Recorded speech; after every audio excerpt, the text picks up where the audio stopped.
বিয়েতে আল্লাহর সাথে নাফরমানির তালিকা। বলা হলো নিজে গিয়ে মেয়ে দেখতে, আমরা শুরু করলাম সবাই মিলে দেখতে। বলা হলো মেয়েকে দিনদার কিনা দেখতে, আর আমরা শুরু করলাম মেয়ে সুন্দর কিনা দেখতে।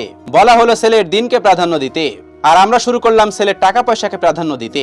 বলা হলো নিজের পছন্দ মতো মেয়ে দেখে বিয়ে করতে, আর আমরা শুরু করলাম অন্যের মন রাখতে।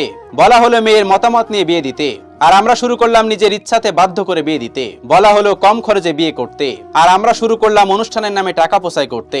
বলা হলো মসজিদে গিয়ে বিয়ে করতে, আর আমরা শুরু করলাম কমিউনিটি সেন্টারে এবং শুটিং সেন্টারে বিয়ে করতে। বলা হলো আল্লাহর সন্তুষ্টির জন্য বিয়ে করতে, আর আমরা শুরু করলাম নিজের স্বার্থের জন্য বিয়ে করতে।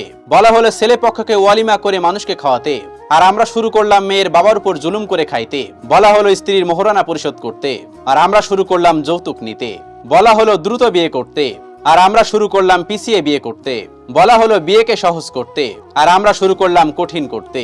বলা হলো নতুন বউকে দেখে দোয়া করতে,